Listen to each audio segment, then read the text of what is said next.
Hello students, আজ এই ভিডিওটি মাধ্যমিক 2026 এর ক্যান্ডিডেটদের জন্য। আজকেও ফিজিক্যাল সায়েন্সের উপর এই ভিডিও, তবে আজকের পেজটি পর্ষদ থেকে নিয়েছি, মানে পর্ষদের টেস্ট পেপার থেকে, যেখানে পেজ নাম্বার হচ্ছে 239। তোমরা বইটা থেকে দেখেও কোশ্চেনগুলো ফলো করতে পারো। তো আমার ভিডিও, ফিজিক্যাল সায়েন্সের ভিডিওগুলো থাকে মূলত নিউমেরিক্যালসের উপর, মানে গাণিতিক সমস্যার উপর, এবং কিছুটা জৈব রসায়নের উপরেও গুরুত্ব থাকে। তো আজকে আমি 3.9 নাম্বার যে কোশ্চেন আছে জৈব রসায়নের, সেখান থেকে স্টার্ট করব। এখানে বলেছে C2H2, এই কোশ্চেনটি বই থেকে দেখো। C2H2 কে C2H6 এই রূপান্তরটা তোমরা কি করে ঘটাবে। C2H2 মানে হচ্ছে এটি অ্যাসিটিলিন, এটা জানোই, আর এটার নাম কি ইথেন। অ্যাসিটিলিন থেকে ইথেন কি করে তোমরা রূপান্তরটি ঘটাবে। তা তোমরা লিখবে কি, অ্যাসিটিলিনের সঙ্গে হাইড্রোজেন, অ্যাসিটিলিন এবং হাইড্রোজেন গ্যাসের মিশ্রণকে কি করব, র্যানি নিকেল অথবা প্ল্যাটিনাম প্যালাডিয়াম এবং র্যানি নিকেল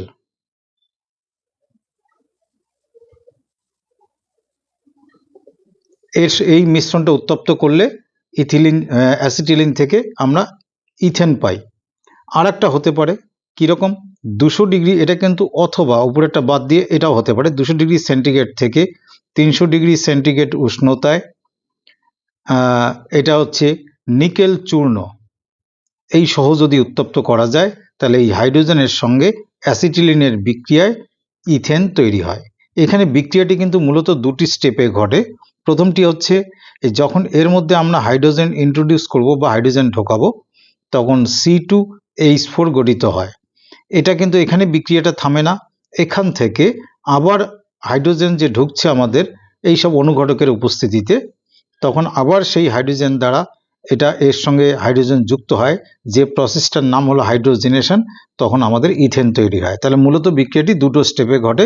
এই বিক্রিয়াটি কিন্তু এই স্টেপে থামানো যায় না, এটা থামানোর জন্য একটা অনুঘটক বিষ প্রয়োগ করতে হয়, সেটা আমি অন্য বিক্রিয়াতে তোমাদের আলোচনা করব। তো যখন আমরা এই অ্যাসিটিলিনের সংকেত কিন্তু তোমাদের এরকম, তো প্রথমবার যখন আমি হাইড্রোজেন আর নিকেল অনুঘটকের উপস্থিতিতে হাইড্রোজেন সহ উত্তপ্ত করব, তখন কিন্তু মূলত এরকম হয়। বিক্রিয়ার ভেতরের কাহিনীটা বুঝে নাও, তাহলে মনে থাকবে, এত কথা লিখতে হবে না, এই পর্যন্ত লিখলেই হবে। এখানে একটা হাইড্রোজেন ঢুকে যায়, এখানে একটা হাইড্রোজেন ঢুকে যায়, তাহলে প্রথম কি হলো, ট্রিপল বন্ডের একটি বন্ড ভেঙে গেল। পরের বার আবার কি হয়, আবার যখন হাইড্রোজেনেশন, তো প্রসেসটা চলতেই থাকবে নিকেল অনুঘটকের উপস্থিতিতে, তখন এখানকার আর একটি বন্ড, এখানে কিন্তু তিনটে বন্ডের মধ্যে একটি বন্ড হচ্ছে শক্তিশালী, বাকি দুটো হচ্ছে দুর্বল। যে দুর্বল বন্ডগুলোকে পাই বন্ড বলে, শক্তিশালী বন্ডকে সিগমা বন্ড বলে। তো যাই হোক, এটা এই লেভেলে তোমাদের বলার দরকার নেই। তো এখানেও একটি দুর্বল বন্ড আছে, সেই বন্ডটা ভেঙে যায়, ভেঙে গিয়ে যে শক্তিশালী বন্ডটা আছে সেটা থেকেই যায়। তাহলে প্রথমে কি হলো, এখানে হাইড্রোজেন, এখানে হাইড্রোজেন, এটা আগের থেকে ছিল, এখানে হাইড্রোজেন, এখানে হাইড্রোজেন, এটিও আগের থেকে ছিল, এগুলো ছিল আগের থেকে। এবার নতুন করে এই বন্ড ভেঙে দুটো বন্ড তৈরি হয়ে সেখানে হাইড্রোজেন ঢুকে গেল। তো এটা হিসাব করে দেখো, দুটো কার্বন C2 আর 1 2 3 4 5 6 এই 6, যেটাকে ইথেন বলে। তাহলে অ্যাসিটিলিন থেকে ইথেন এইভাবে প্রস্তুত হয়। পুরো ঘটনা বললাম। আমাদের এখানকার 3.9 এর মার্কস হলো 2, তো সেখানে সংক্ষেপে একটু ভাষা লিখবে আর এই বিক্রিয়াটা লিখলেই হবে। এবার চলে আসি কোশ্চেন পেপারে 3.9 যে আছে, 3.9 তার অরগুলোকে তোমরা কিন্তু এভাবে নাম্বারিং করবে, শুধু অর লিখবে না, 3.9 লিখে অর লিখবে। এখানে বলেছে কি, C3H8O এই আণবিক সংকেত বিশিষ্ট দুটি ভিন্নধর্মী জৈব যৌগ নাম ও সংকেত লেখো। আবারও বলছি, কোশ্চেনটা এরকম আছে, C3H8 এই আণবিক সংকেত বিশিষ্ট দুটি জৈব যৌগের গঠন ও নাম লেখো। গঠনও লিখতে হবে, নামও লিখতে হবে। তা তোমরা লিখবে এরকম, লিখলে C3H8O আণবিক সংকেত বিশিষ্ট, কথাটা ক্লিয়ার লিখবে, আণবিক সংকেত বিশিষ্ট দুটি ভিন্ন, ওদের ভাষা ফলো করেই লিখবে, ভিন্ন জৈব যৌগ হলো ড্যাশ দিলে, দিয়ে নাম্বার 1 বা এ নাম্বার দাও, রোমান নাম্বার 1 দিলাম। প্রথমটা হবে, দেখো এরকম হয় কিনা তোমরা হিসাব করে দেখো, CH3 CH2 CH2 OH। হিসাব করো, কি হিসাব করতে বলছি বারবার আমি, কার্বন 3টে, হাইড্রোজেন 8টি আর অক্সিজেন 1টি। কার্বন 3টে কি কি, 1 2, এটা কার্বন 3, হাইড্রোজেন 8টি হয় কিনা, 3 2 5 2 7 আর 1 8, অক্সিজেন 1টি আছে, অক্সিজেন 1টি। তো এই যৌগের নাম কি, এখানে কোলন ড্যাশ দিয়ে নামটা লিখবে এরকম, এটার নাম হচ্ছে N propyl alcohol. N propyl alcohol মানে নর্মাল প্রোপাইল অ্যালকোহল।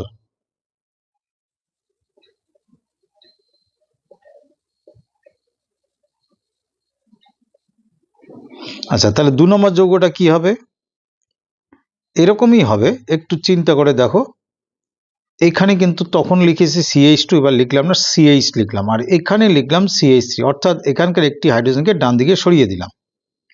তো এই কার্বনের কিন্তু 4টি হাত পূর্ণ হয়েছে, এরও 4টি হাত, হাত বলতে আমি যোজ্যতা বোঝাচ্ছি, পূর্ণ হয়েছে। এই কার্বনের কিন্তু 1 2 আর হাইড্রোজেন 1 3টে পূর্ণ হয়েছে, আরেকটি বাকি আছে, সেই বাকিটার সঙ্গে গিয়ে OH-টা যুক্ত হবে। তো এর নাম কি হবে, এর নাম হবে কি, এখানে এটাকে বলা হয়, পুরনো পদ্ধতিতে বলা হয় আইসোপ্রোপাইল অ্যালকোহল, তোমরা এটা লিখলেও চলবে, আর যদি তোমরা চাও তাহলে তোমরা IUPAC নামও লিখতে পারো, আইসোপ্রোপাইল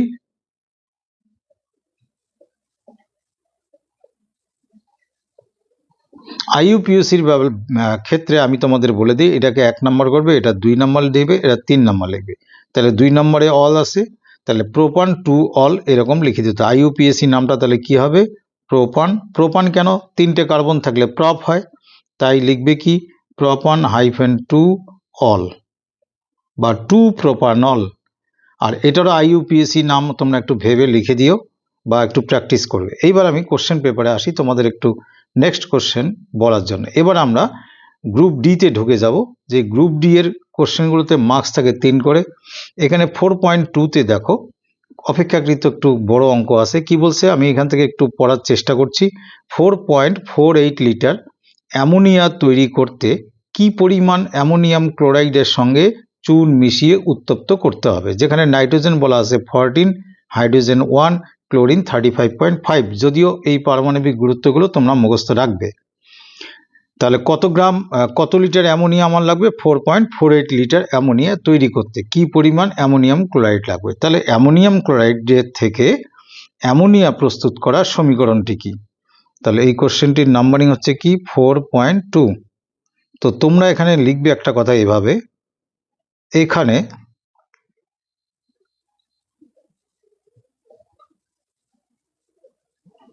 প্রয়োজনীয় বিক্রিয়ার, যে বিক্রিয়াটার থেকে এই আমার নিউমেরিক্যালটা চাওয়া হয়েছে, প্রশ্নটা করা হয়েছে, সেই বিক্রিয়ার সমীকরণ হলো,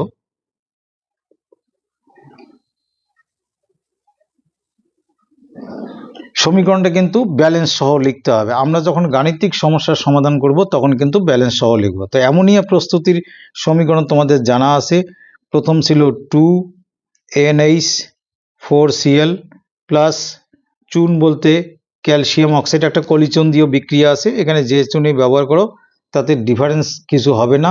প্রস্তুত হয় কি, এখানে ক্যালসিয়াম ক্লোরাইড প্লাস জল H2O, আর কি তৈরি হয়, অ্যামোনিয়া গ্যাস NH3।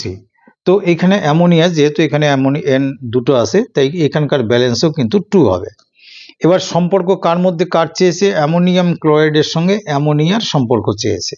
কীরকম, কোশ্চেনটা থেকে আমি আর একবার বলে দিই, 4.48 লিটার অ্যামোনিয়া প্রস্তুত করতে, 4.48 লিটার অ্যামোনিয়া তৈরি করতে কি পরিমাণ অ্যামোনিয়াম ক্লোরাইডের প্রয়োজন। তাহলে এই অ্যামোনিয়াম ক্লোরাইড কতখানি লাগবে সেটার দরকার, আর এটা কিন্তু দেওয়া আছে 4.48 লিটার। তো আমরা এই দুটোরই আণবিক গুরুত্ব বা এখানকার টোটাল ব্যালেন্স সহ কতটা পরিমাণ হচ্ছে সেটা বের করবো। কি করে করব? এখানে একটা থার্ড ব্র্যাকেট দেব, দিয়ে সামনে 2টা লিখবো। ফার্স্ট ব্র্যাকেটে নাইট্রোজেন আছে 14 প্লাস হাইড্রোজেন 1 × 4 মানে একবারে 4 লিখবো, ক্লোরিন 35.5 লিখে এটার ইকুয়াল টু পরিমাণটা কত আসে এটা তোমরা ক্যালকুলেট করে দেখো, 107 আসবে। এখানে থার্ড ব্র্যাকেট ক্লোজড। আর এটা যেহেতু আয়তনে বলেছে, আমরা আয়তন দিয়ে বলবো। যদি একটি NH4 অ্যামোনিয়া হতো, একটি অণু হতো এখানে, তাহলে STP-তে আমরা কি লিখতাম? STP-তে একটি হলে লিখতাম 22.4 লিটার, কিন্তু সামনে কত আছে? 2, তাই লিখবো 22.4 × 2 লিটার। কেন আমরা লিটারে লিখলাম? কোশ্চেনে কিন্তু লিটারে আছে যে 4.48 লিটার অ্যামোনিয়া প্রস্তুত করতে কি পরিমাণ অ্যামোনিয়াম ক্লোরাইড লাগে। তো এখানে তোমরা ছোটবেলার পাটিগণিতের মতো ঐকিক নিয়ম বানাতে পারবে। কি বানাতে পারবো? এত লিটার, তো সেটা আমি লিখছি STP-তে, এখানে অতএব দিয়ে লিখবে STP-তে 22.4 × 2 লিটার অ্যামোনিয়া পাওয়া যায় সমান সমান, আমরা কত দেখলাম? 107 গ্রাম NH4Cl ব্যবহার করে, মানে NH4Cl থেকে। এই ভাষাটা নিজের মতো বানিয়ে নেবে।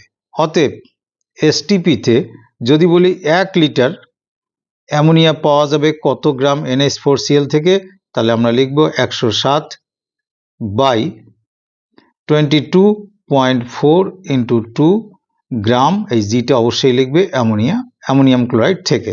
কিন্তু আমাদের বের করতে বলছে কোনটা? কোশ্চেনে আমাদের কোনটা বের করতে বলছে?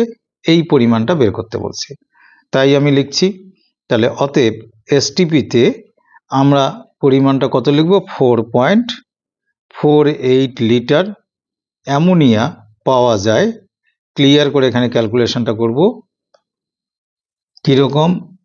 107 × 4.48 বাই 22.4 × 2 এত গ্রাম NH4Cl থেকে। এবার ঘটনাটা লক্ষ্য করো, আমি যদি এই দশমিকের পরে দেখো 2 ঘর আছে, আর এই দশমিকের পরে আছে 1 ঘর। এটা ঘর বাড়ানোর জন্য এখানে যদি আমি 10 দিয়ে গুণ করি, তাহলে এই দশমিক দুটো এমনিতেই উঠে যাবে, অথবা দশমিক তুলে তোমরা দেখো এখানে 10 আসবে। এবার মজার কথা লক্ষ্য করো, এই যে 2 to 4 দিয়ে এটাকে কাটলে 2 হয়, 2 দিয়ে এই 2 কেটে দিলাম, তাহলে আমাদের থাকলো কত? উপরে থাকলো 107, নিচে থাকলো 10 গ্রাম অ্যামোনিয়াম ক্লোরাইড থেকে। তো 107কে 10 দিয়ে ভাগ করলে কি পাবো? 10.7 গ্রাম NH4Cl থেকে পাবো আমরা যে পরিমাণ বের করতে বলেছে। তাহলে এটাই হবে আমাদের উত্তর, বা একটু ভাষায় লিখতে পারো, তোমাদের ইচ্ছা। এবারে আমি আসি পরের কোশ্চেনে, একটু দেখে নেই তোমাদের। এবার বলেছে, এই কোশ্চেনটিও কিন্তু ইম্পর্টেন্ট। বলছে বাণিজ্যিক জিঙ্ক যেগুলো দোকানে পাওয়া যায়, সেই জিঙ্কের বিশুদ্ধতা পরিমাণ, এখানে অশুদ্ধির পরিমাণ বলছে 35%। তার মানে বিশুদ্ধ কতটুকু আছে? 65%, কারণ ওর মধ্যে ইমপিউরিটিস বা অশুদ্ধি থাকে। তাহলে অশুদ্ধি আছে 35%। এইরকম বাজারে জিঙ্ক 50 গ্রাম নেওয়া হলো, সেটাকে অতিরিক্ত পরিমাণ সালফিউরিক অ্যাসিডের সঙ্গে বিক্রিয়া করে হাইড্রোজেন পাওয়া যায়। তোমরা জানো জিঙ্কের সঙ্গে লঘু সালফিউরিক অ্যাসিডের বিক্রিয়া হাইড্রোজেন পাওয়া যায়। তো কি পরিমাণ হাইড্রোজেন পাবো? এখানে পরিমাণ বলতে তোমরা ওজন হিসাবে গ্রামে করতে পারো, লিটারেও করতে পারো। এই হচ্ছে প্রশ্ন। দেওয়া আছে জিঙ্কের পারমাণবিক গুরুত্ব 65, হাইড্রোজেন আছে 1, তাহলে এটা 4.2 এর অর। চলো আমরা এটা নিয়ে আলোচনা করি। 4.2 কমা দিয়ে অর, এই নাম্বারিংটাকে ক্লিয়ার লিখবে। তো আমরা যে জিঙ্ক নিয়েছি সেটা ছিল 50 গ্রাম, তার মধ্যে বিশুদ্ধতার পরিমাণ কি? অশুদ্ধি আছে 35%। তাহলে আমরা সরাসরি লিখব, এখানে লিখব প্রশ্ন মতে, প্রশ্নে যা বলেছে তার উল্লেখ করার দরকার নেই, সেই জন্য একবারে প্রশ্ন মতে 50 গ্রাম যে বাণিজ্যিক জিঙ্ক নিয়েছি, বাণিজ্যিক জিঙ্কে বিশুদ্ধ জিঙ্কের পরিমাণ ইকুয়াল টু 50 ইন্টু 35% লিখবো না, কারণ 35% হচ্ছে ইমপিউরিটি বা অশুদ্ধ। তাহলে শুদ্ধ বা বিশুদ্ধ জিঙ্ক বের করতে গেলে 100 থেকে 35 মাইনাস করব, তার মানে কত হবে 65%। সেই জন্য আমরা এখানে লিখব 65/100 এত গ্রাম। তো 100 দিয়ে এটাকে কাটলে তো 2 হয়, তার মানে আলটিমেটলি আমি কত গ্রাম পেলাম 65/2 গ্রাম। 50 গ্রাম বাণিজ্যিক জিঙ্ক মানে 65/2 গ্রাম পিওর জিঙ্ক। আমি এটা ভাগ করলাম না, কারণ আমার পরে ক্যালকুলেশন ইজি হবে। এবারে লিখব কি, এখানে এই কথাটা আমার দরকার নেই, মিটিয়ে দিচ্ছি। এবার লিখব কি, এখানে প্রয়োজনীয়, আগের মতো কথা, প্রয়োজনীয় বিক্রিয়া সমীকরণ বা শুধু সমীকরণ লেখো। সমীকরণটি হলো, দেখো জিঙ্কের সঙ্গে সালফিউরিক অ্যাসিডের বিক্রিয়া যে হাইড্রোজেন উৎপন্ন হয় সেই বিক্রিয়াটি হলো Zn প্লাস H2SO4। এটা অবশ্যই লঘু, লঘু সালফিউরিক অ্যাসিড ছাড়া কিন্তু হবে না। উৎপন্ন হয় কি ZnSO4 প্লাস H2, গ্যাস থাকার জন্য আপওয়ার্ড অ্যারো দেওয়া হয়। তো এখানে কোনো ব্যালেন্সের কোনো দরকার নেই, মানে ব্যালেন্স ছাড়া বিক্রিয়াটি এইরকম। তো আমাদের ক্যালকুলেশনে কি কি বের করতে বলছে, জিঙ্কের সঙ্গে হাইড্রোজেনের রিলেশন করেছে। তো এখানে জিঙ্কের পারমাণবিক গুরুত্ব কত, জিঙ্কের পারমাণবিক গুরুত্ব তোমাদের কোশ্চেন পেপারে যেটা দিয়েছে 65, তার মানে এখানে তো কোনো ব্যালেন্স নেই, শুধু 65 হবে। আর এখানে H2 আছে মানে কি, হাইড্রোজেনের পারমাণবিক গুরুত্ব 1 ইন্টু 2 মানে 2, তার মানে যদি গ্রামের হিসাবে বলি, তার মানে 65 গ্রাম জিঙ্ককে যদি আমরা অতিরিক্ত লঘু সালফিউরিক অ্যাসিডের সঙ্গে বিক্রিয়া ঘটাই তাহলে 2 গ্রাম হাইড্রোজেন পাবো, সেই কথাটাই লিখি। অতএব 65 গ্রাম জিঙ্ক থেকে, একটু ভাষাটা যতটা শর্ট করা যায়, H2 পাওয়া যায় কত গ্রাম দেখলাম, যদি 65 ইউজ করি পাবো কত 2 গ্রাম। তার মানে যদি 1 গ্রাম জিঙ্ক থেকে হাইড্রোজেন পেতে চাই তাহলে কত লিখব 2/65 গ্রাম। কিন্তু আমার বিশুদ্ধ জিঙ্ক আমি কত বের করেছি 65/2 গ্রাম। দেখো অতএব আমি যদি এই লাইনটা বাদও দিতাম, দেখো বাদ দিয়ে দিই, তোমরা আরো তাড়াতাড়ি বুঝবে, বেশি কথা লিখতে হবে না। কেন, ওইকিং নেম তো 1 লিখতে হয়, কিন্তু আমি ছাড়লাম এটা, একবারে লিখলাম। অতএব 65/2 গ্রাম জিঙ্ক থেকে কতটা হাইড্রোজেন পাই, এটাই আমার প্রশ্ন। তো এখানে 65 হলে 2 হয়, তাহলে 65/2 এটাকে আধা করলাম, এখানেও আধা করব 2/2 গ্রাম। তার মানে কত গ্রাম হাইড্রোজেন পাবো 1 গ্রাম। তো এখানে নিচে লিখব অতএব 1 গ্রাম হাইড্রোজেন পাওয়া যাবে। অর্থাৎ অশুদ্ধ জিঙ্ক যদি 50 গ্রাম ইউজ করি, যেটার বিশুদ্ধতায় আমরা পেয়েছি কত 65/2 গ্রাম, সেখান থেকে হাইড্রোজেন পাবো কত 1 গ্রাম। আর সবসময় আনসারটাকে এরকম হাইলাইট করে দেবে। এবার চলে আসি পরের কোশ্চেন। এইবার কোশ্চেন নাম্বার হচ্ছে, এই কোশ্চেনটি একটু নতুনত্ব আছে এবং ইম্পর্টেন্ট আমার কাছে মনে হয়েছে, আমি এখান থেকে তোমাদের দেখাচ্ছি। তোমরা অবশ্যই টেস্ট পেপার হাতে নিয়ে এই ভিডিওটা দেখবে।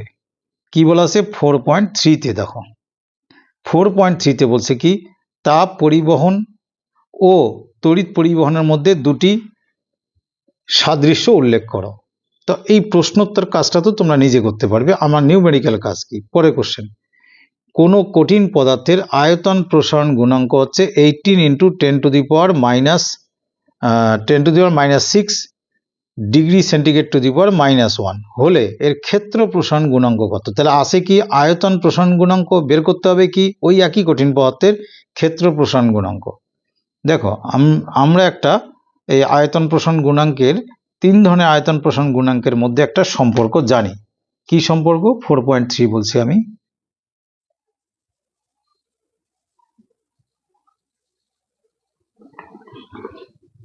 যেটা জানি সেটা লিখছি, আমরা জানি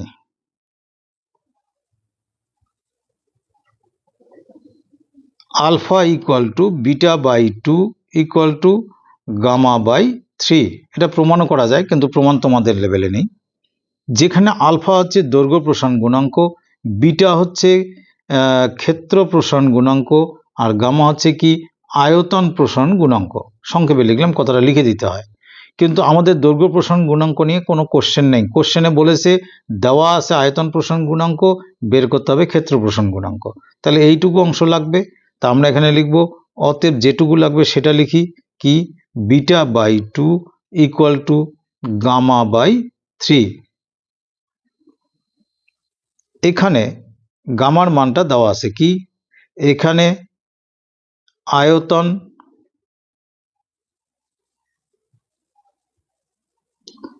প্রসারণ গুণাঙ্ক ইকুয়াল টু দেওয়া আছে, আরও একবার ক্লিয়ার করে দেখে নিচ্ছি, 18 into 10 to the power minus 6, 18 into 10 to the power minus 6 degree centigrade two the power minus 1, এটা হলো এর একক। আর ক্ষেত্র প্রসারণ গুণাঙ্ক, আয়তন প্রসারণ গুণাঙ্কের এই জায়গাটায় তোমরা একটা কথা লিখে দেবে, কি এটা হচ্ছে আমাদের গামা। তো ক্ষেত্র প্রসারণ গুণাঙ্ক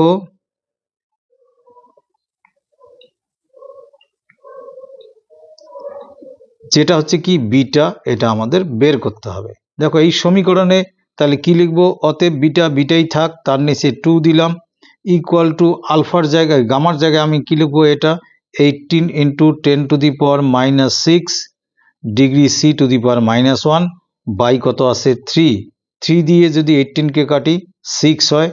তাই এবার যদি তোমরা বজ্রগুণন করো, তাহলে এই বিটা ইকুয়াল টু কত পাবো, বিটা ইকুয়াল টু 2 দিয়ে 6কে গুণ করলে 12, আর এটা তো একই থাকবে 10 to the power minus 6 degree C to the power minus 1। অতএব নির্ণেয় উত্তরটা সব সময় ভাষায় লিখবে, নির্ণেয় ক্ষেত্র প্রসারণ গুণাঙ্ক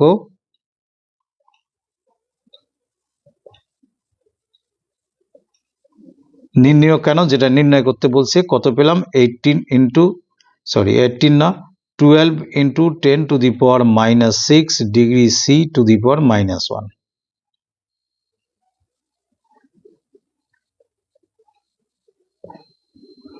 এবারে চলে আসি পরের কোশ্চেনে। এখানে তোমাদের একটা কোশ্চেন আছে যে প্রমাণ করো যে মিউ ল্যামডা ধ্রুবক। এটা অনেক বইয়ে করা আছে, তোমরা এটা দেখলেই পারবে। কিন্তু তার পরের কোশ্চেন যেটা 4.5 এর অর, 4.5 এর অর, আমার কাছে এবছর এই কোশ্চেনটি খুব ইম্পর্টেন্ট মনে হচ্ছে। কোশ্চেনটা কিরকম বলা আছে, আমি এখানে কোশ্চেনটা কি কি আছে আমি তোমাদের বলে দিচ্ছি। 4.4 সেন্টিমিটার বেধ বিশিষ্ট একটি কাচের ব্লককে অতিক্রম করতে আলোর কত সময় লাগবে? কাচের পরম প্রতিসরাঙ্ক মিউ ইকুয়াল টু 1.5। তাহলে যে কাচের ব্লক আছে সেটা কত সেন্টিমিটারের বেধ বিশিষ্ট, 4 সেন্টিমিটার বেধ বিশিষ্ট, এটাকে অতিক্রম করবে আলো। তো কাচের পরম প্রতিসরাঙ্ক মিউ ইকুয়াল টু দেওয়া আছে 1.5। তা মিউ মানে কি, মিউ কথাটার অর্থ হচ্ছে যে শূন্য মাধ্যমে আলোর বেগ বাই ওই কাচ মাধ্যমে, এটা কাচ মাধ্যমের কথা বলা হচ্ছে, কাচ মাধ্যমে আলোর বেগ। তো আমরা লিখব কি, এখানে mu equal to C by V, C মানে শূন্য মাধ্যমে আলোর বেগ, বাই কাচ মাধ্যমে আলোর বেগ। এটা শূন্য মাধ্যমে, এটা কাচ মাধ্যমে, মিউ মানে পরম প্রতিসরাঙ্ক। তো এটাকে যদি ভিটাকে এখানে লিখি, তাহলে ভি ইকুয়াল টু কি হবে, সি বাই মিউ। দেখে যাও, খুব ইজি ব্যাপার। ভি মানে এটা আমরা কাচ মাধ্যমে আলোর বেগ বের করব। সি মানে শূন্য মাধ্যমে আলো বেগ কত, 3 into 10 to the power 8 metre per second, এটা মুখস্থ রাখবে। আর মিউ এর মান কত পেলাম, 1.5। তা 1.5 দিয়ে যদি 3কে কাটি তো 2 হয়, সবাই জানো। অতএব ভি মানে কাচ মাধ্যমে আলোর বেগ কত পেলাম, 2 into 10 to the power 8 metre per second গেল। তা যে কাচ মাধ্যমে আলোর বেগ পেয়েছি, তা কাচের ব্লকটার বেগটা অতিক্রম করতে কত সময় লাগবে, সময় বের করতেই পারবো। তাই এখানে লিখব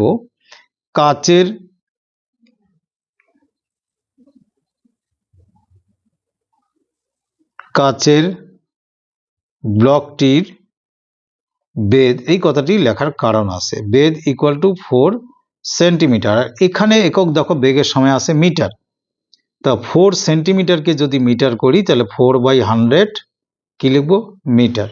অতএব নির্ণেয় সময়, যে সময়টা আমাদের বের করতে বলছে 4 সেন্টিমিটার কাঁচের ব্লক ভেদ করতে কত সময় লাগে। কোনো কিছু সময় বের করতে গেলে দূরত্ব বাই গতিবেগ। তো আমাদের এখানে দূরত্ব কত, দূরত্ব হচ্ছে এই 4 সেন্টিমিটার বেদ, বা আমরা এরকম লিখি 4/100।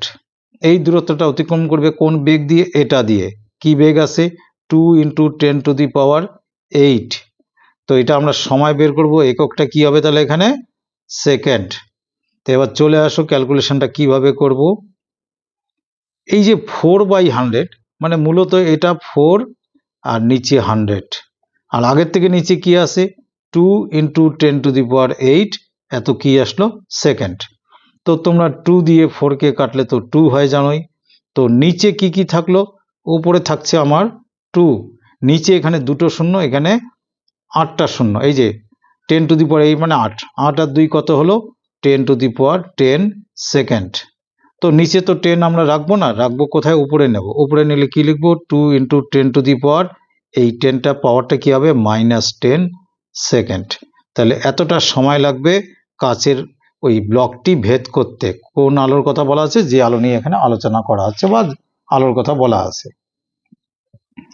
এইবারে একটু অন্যরকম কোশ্চেন আছে।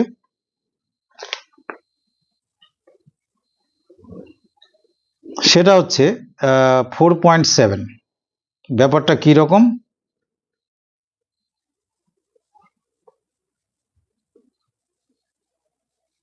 এরপরে কিন্তু আভ্যন্তরীণ রোধেরও একটা ইম্পর্টেন্ট কোশ্চেন আছে। আগে 4.7 নিয়ে কথা বলি। বলেছে কি যে একটি বর্তনীর দুই প্রান্তের বিভব প্রভেদ হচ্ছে 220 ভোল্ট। সেই বর্তনীতে দুটো বাল্ব বা বাতি বলেছে, মানে দুটো বাল্ব লাগানো আছে। একটি হলো 60 ওয়াটের আর পরেরটি হলো 100 ওয়াটের। প্রথমে আছে এটা শ্রেণী সমবায়ে, প্রথমে কি আছে শ্রেণী সমবায়ে, ব্যাপারটা বুঝিয়ে দিচ্ছি। এটা 1 নম্বর কেসে। 2 নম্বর কেসে আছে কি এটা সমান্তরাল সমবায়, সমান্তরাল সমবায় আছে। তো এই সমবায়ের ক্ষেত্রে এই দুটো বাতির মধ্যে কোনটা বেশি উজ্জ্বলতায় জ্বলবে, আর সমান্তরাল সমবায়ের ক্ষেত্রে এই বাতি দুটোর মধ্যে কে বেশি উজ্জ্বলতায় জ্বলবে, একই বাল্ব দুই জায়গায় জ্বলবে নাকি ভিন্নটা জ্বলবে। অবশ্যই প্রথমে বলে দিই শ্রেণী সমবায় যে বাতি উজ্জ্বলতর ভাবে জ্বলবে, সে সমান্তরাল সমবায় তার বিপরীতটি জ্বলবে। তো যাই হোক, আগে শ্রেণী সমবায়ের কথা বলি। শ্রেণী সমবায়ে যখন দুটো বাতি যুক্ত থাকে তাদের প্রত্যেকের মধ্য দিয়ে কারেন্ট বা প্রবাহ মাত্রা, মানে যেটা আই, সেটা কিন্তু কি থাকে সেম থাকে। তো আই যেহেতু সেম, তাহলে আই দিয়ে আমরা এদের দুইজনকে ধরতে পারবো না। আমাদের কি বের করতে হবে, রোধ। রোধ বের করার ফর্মুলা কি, আমরা জানি একটা জিনিস ভালো করে শুনবে, এটা একটু কম্পারেটিভলি কঠিন অঙ্ক। P = V²/R। পি মানে পাওয়ার, অর্থাৎ এই যে ডাব্লু। V² মানে হচ্ছে এই যে বিভব প্রভেদ, আর মানে রোধ বের করব। তাহলে এখান থেকে বলো দেখি, তাহলে R = কি V²/P। তো প্রথম বাল্বের রোধ যদি আমরা R1 ভাবি প্রথম বাল্বের ক্ষেত্রে, তাহলে সেটা কি হবে V² মানে 220² / P মানে কি প্রথম বাল্বের ওয়াট কত আছে 60। আর দ্বিতীয় এখানে অতএব দিয়ে লিখলাম, এটা তোমরা বুঝে নেবে, ভাষায় একটু বেশি করে লিখতে হবে। R2 মানে কি V² মানে 220² কত পাওয়ার, P মানে কত পরেরটার ওয়াট কত আছে 100। এবার এই দুটো সংখ্যার কথা একটু ভালো করে বোঝো। এই যে সংখ্যাটা আছে ভগ্নাংশ, আর এই যে ভগ্নাংশ আছে, দুটোরই লব হচ্ছে সেম। যখন কোনো ভগ্নাংশের লব দুটো সেম, তার হরের মধ্যে যে ছোট সে কিন্তু সেই ভগ্নাংশের মানটা বড় হয়। অর্থাৎ কি না, ধরো 1 আছে, এখানেও 1 আছে, 1-এর নিচে 2 আছে, 1-এর নিচে 3 আছে। তা 1/2 বড় না 1/3 বড়? তোমরা নিশ্চয়ই জানো 1/2টা বড়, কারণ উপরের ভগ্নাংশের উপরের অংশ মানে লব ঠিক থাকলে হর যে ছোট, পুরো ভগ্নাংশের মান তার বড় হয়। তো সেই হিসাবে আমাদের এখানে বড় কোনটা, এটা বড় এটা ছোট। তার মানে এখান থেকে আমরা কি বলতে পারি, অতএব R1 > কি R2। তো যে বাতির রোধ বেশি সেটা বেশি উজ্জ্বলতার সঙ্গে জ্বলবে যখন শ্রেণী সমবায় থাকবে। তাহলে আমরা এবার প্রথমটার উত্তর পেয়ে গেলাম যে অতএব শ্রেণী সমবায়ে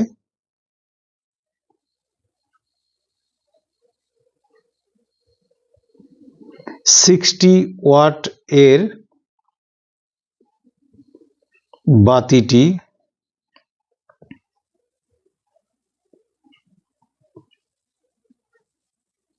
বেশি উজ্জ্বলভাবে জ্বলবে। একটা উত্তর হয়ে গেল। এবার তোমাদের সমান্তরাল সমবায়ের কথা নিশ্চয়ই মনে আছে। সমান্তরাল সমবায়ের কিন্তু দুই প্রান্তের বিভব প্রভেদ সেম থাকে সব মানে রোধের মধ্য দিয়ে, কিন্তু সেক্ষেত্রে কি হয়, প্রবাহ মাত্রার উপর ডিপেন্ড করে আমাকে বের করতে হবে যে কার মধ্য দিয়ে প্রবাহ মাত্রা বেশি যাচ্ছে। তা প্রবাহ মাত্রা দিয়ে তোমরা বের করতে পারো কি, প্রবাহ মাত্রা মানে আই ইকুয়াল টু কি, দেখো I equal to V by R. তাহলে আমার দুটো বাতির ক্ষেত্রে প্রথমটার বিভব প্রভেদ প্রথমটার রোধ কত R1 ধরেছি, তাহলে I1, আর যদি আমি I2 বলি তাহলে ভি বাই কি লিখবো R2। তো এই যে আমার এটা আমি দ্বিতীয় ক্ষেত্রে বোঝাচ্ছি, I1 ইকুয়াল টু কি ভি বাই R1, I2 কি ভি বাই R2। তা আমরা একটু আগে কি প্রমাণ করেছি, R1 is greater than R2। তো R1 বড়, R2 ছোট। আবারও চলে আসি, ভগ্নাংশের লব যদি সেম হয়, হরের মধ্যে যে বড় সেই ভগ্নাংশের মূল মানটি কি হয়, ছোট। তাহলে এখানে যেহেতু R1 is greater than R2, এটা বড়, তাহলে এই মান কি হবে, ছোট। তার মানে আমরা কি বলতে পারি, I1 ইজ লেস দ্যান কি I2। তার মানে কোন বাতির মধ্য দিয়ে প্রবাহ মাত্রা বেশি, দ্বিতীয় বাতি। অতএব সমান্তরাল সমবায়ে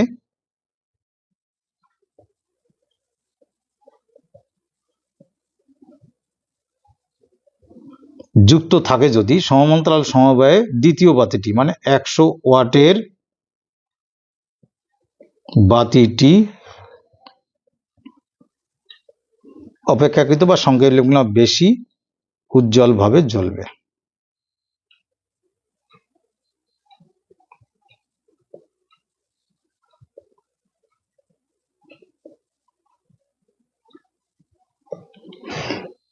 আরো আভ্যন্তরীণ রোধের অঙ্কটা করা দরকার ছিল, অঙ্ক মানে গাণিতিক সমস্যা, তেজস্ক্রিয়তার একটা সমস্যা ছিল, আর পর্যায় সারণী, এই কটা খুব দরকার ছিল। তো ভিডিওর লেন্থ অনেক বড় হয়ে যাচ্ছে, তো এই ভিডিওতে এইটুকুই থাকলো। তোমরা যদি এই আমার ভিডিও দেখে নিউমেরিক্যালগুলো তোমাদের ক্লিয়ার হচ্ছে, সুবিধা হচ্ছে, স্বাভাবিক কথা আমি বলবো, অবশ্যই সবার প্রথম ভিডিওতে লাইক দেবে এবং বন্ধুদের মধ্যে শেয়ার